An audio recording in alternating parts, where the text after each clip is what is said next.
मोखाडा येथील रयत शिक्षण संस्थेचे लोकनेते रामशेठ ठाकूर कला विज्ञान व वाणिज्य महाविद्यालयाच्या राष्ट्रीय सेवा योजना विशेष श्रमसंस्कार शिबिर जिल्हा परिषद प्राथमिक शाळा पुलाचीवाडी येथे आज उद्घाटन झाले। या उद्घाटनाची सुरुवात प्रतिमा दीप प्रज्वलन करण्यात आले। त्यानंतर उद्घाटनाच्या प्रास्ताविकात प्राध्यापक SR भंडे यांनी विशेष श्रमसंस्कार शिबिराचा उद्देश व शिबिरातील वेगवेगळे उपक्रम जलसंधारण, स्वच्छता अभियान, आरोग्य जागृती, वन्यजीव संरक्षण, महिला सबलीकरण असे वेगवेगळे हाती घेतलेले शिबिरातील उपक्रम सांगितले आणि उपस्थित मान्यवरांचा परिचय करून दिला। या कार्यक्रमाचे प्रमुख पाहुणे प्रदीप गीते यांनी विद्यार्थ्यांना चांगल्या गुणाचा प्रचार आणि प्रसार करा, तसेच ग्रामीण भागामध्ये सुसंस्कारांचे बीज पेरा व चांगले विचार या संस्कार शिबिरामध्ये अंगीकारा देशहितासाठी, कारण राष्ट्रीय सेवा योजना आपणास वाईट परिस्थितीमध्ये चांगले कार्य कसे करावे हे शिकवते। यावर सविस्तर मार्गदर्शन केले आहे। तसेच गट शिक्षणाधिकारी महाले यांनी राष्ट्रीय सेवा योजना विभागातील सर्व विद्यार्थ्यांना शुभेच्छा व आपले अनुभव सांगितले।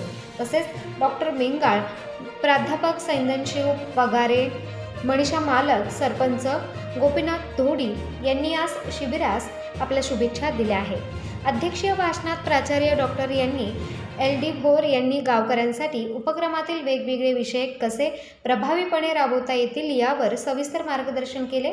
तसेच हा कार्यक्रम यशस्वी होण्यासाठी विशेष सहकार्य जिल्हा परिषद प्राथमिक शाळा पुलाचीवाडी येथील मुख्याध्यापक पगारे, ज्ञानेश्वर पाटील व गावकरी यांनी बहुमूल्य सहकार्य केले।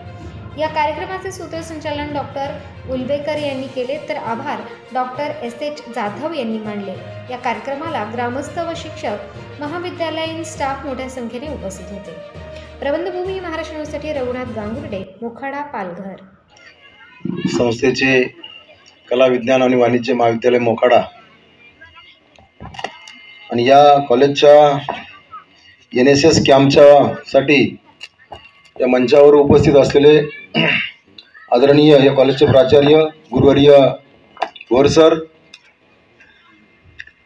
या गावच्या प्रथम नागरिक सरपंच मॅडम, गावचे सर्व ग्रामस्थ, उपप्राचार्य, प्रोग्राम ऑफिसर्स, या शाळेचे मुख्याध्यापक, शिक्षण वृंद, गट विकास अधिकारी महाले साहेब, समोर बसलेले सर्व प्राध्यापक, महिला भगिनी, माझ्या मावशी आणि ज्या उद्याच्या भविष्यासाठी, उद्याचं भविष्य, उद्याचं नेतृत्व